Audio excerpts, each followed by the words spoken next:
is part 2 of our book swap, and this is the book that this one made me read.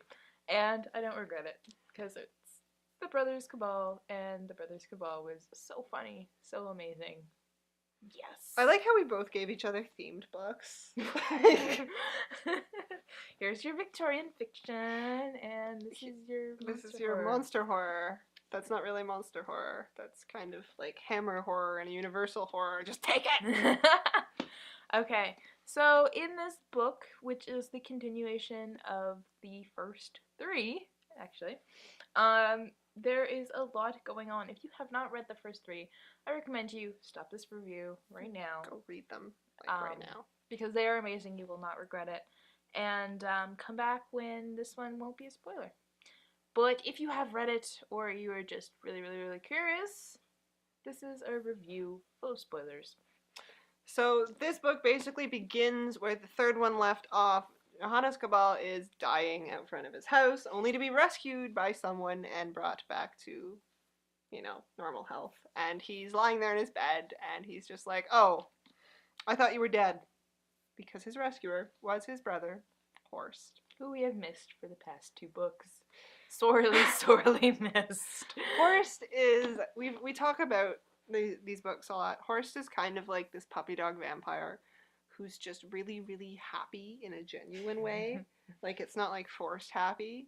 He just really loves life and he loves people. Which is a very big contrast to his brother, who hates life and people in a very, very special way. And it's crazy how they work well together. Because you'd think that, okay, if you have this kind of relationship with these 2 different characters, the only way it's going to work is if it's really, really forced. But they just kind of, click. Like, they understand each other on a level that makes them work, I guess is what it is. I like how some point in this book, before Horst actually gets into the main story, which is how he got to be where he is, he talks about how when they were younger, they used to have this phrase that they'd say from Alice in Wonderland or something like, okay, we gotta drop the argument. We gotta move past this. And I'm just like, you'd need that if this was like your sibling. They're so cute. So anyways, Horst was dead for a very long time, and he was brought back to life by a secret society who aims to actually create a land that belongs to monsters. So vampires, werewolves, things that are just things. And to do this, they have accumulated a bunch of different monsters to be like their lords and ladies. And so Horst will be their lord of the dead. They have a werewolf guy who will be their lord of the transformed. They have a necromancer lady. Who will be their lady of the risen.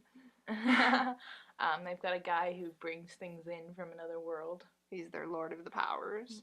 And so, if you're gonna, picking a lord of the dead, Horst was not a good choice. Or, very, very clear from the outset, Horst, not your lord of the dead. He gets risen, and this group of people are like, oh, lord of the dead, no. We have 3 sacrificial brides for you to feed on. And Horst is just like, I've never killed anyone. There's 8 of you. So let me just feed off of each one of you, and then no one has to die. Isn't that great, guys? And the cultists are just like,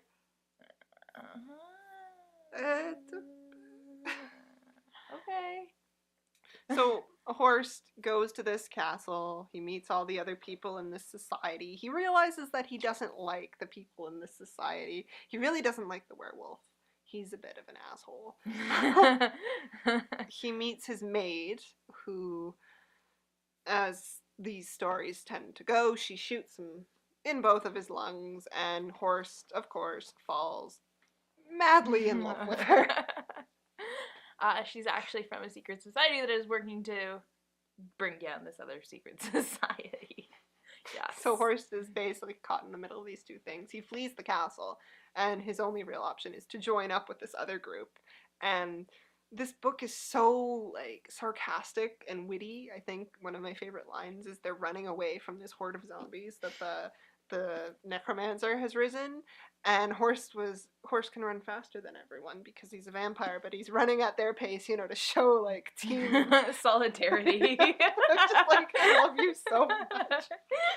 So this book is mostly from Horst's perspective. You get to see what he's doing between the time he's risen to the time he's reunited with his brother, and throughout the course of this novel, you're randomly getting these interludes from where Cabal interrupts and is just like, oh, so I think you have a crush on that that lady. That lady. Every time you say her name, you smile. Or my favorite, you don't know what it's been like since you've been gone, Horst. I've done some things. I've done some good things. Like it's traumatized him beyond his capacity to understand. And then there's the one where, how does it go where they're talking and Cabal goes on about how he met this female necromancer. And how she helped him find a book or something. And Horst is just like, oh, she helped you find a book. And he's like, oh, he was expecting his brother to like get like all like brisk, and he starts blushing. Horst is just like, holy shit, things have changed.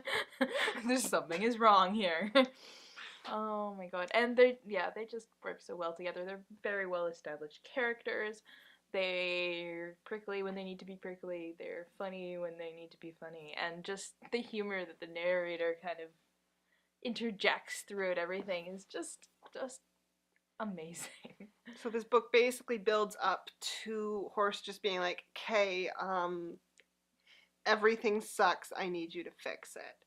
Sorry, I kind of broke the world, Johannes. Can you, yeah. So, of course, they bring in Johannes, and this is when the book just goes from hilarious to downright ridiculous, because all of this stuff that's been subtly set up in the first 2/3 of the book starts to come into play, where the country that Horst has been running around is Mercavia, which featured heavily in previous books. And the castle that the society is hiding out in is the castle from Detective, where Count Marichard nearly skewers Johannes. Yeah. And spoiler alert, Misericord is actually Lady Nunuka, who's now hearing her father's voice in her head.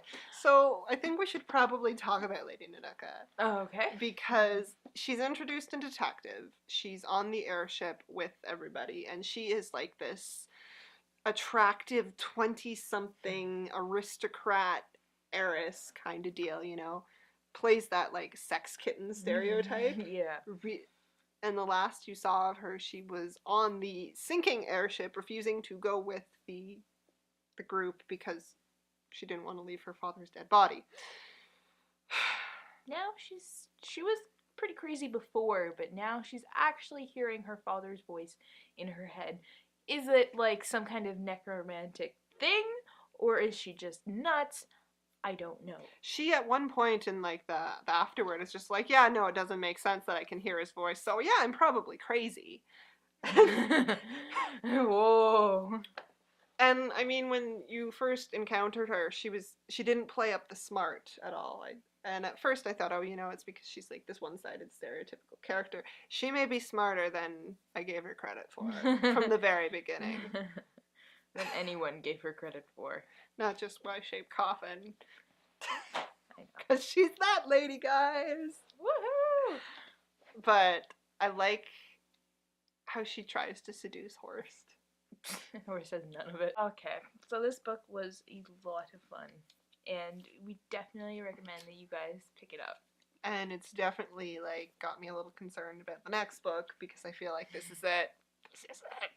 The end is nigh. Everything's coming to a close, because what I really liked about this book was it managed to take all these kind of very individualistic novels and short stories and weave them into, like, this big... Something has been building up through all of them, you just haven't really realized it, because you were having so much fun. But that's also terrifying, because that means it's almost over, and what am I gonna, like, fangirl about all the time? We'll find you something else. It's not that easy, though. I know. So anyways, if you've read this book, check it out. If you haven't, and yes, We'll see you guys later.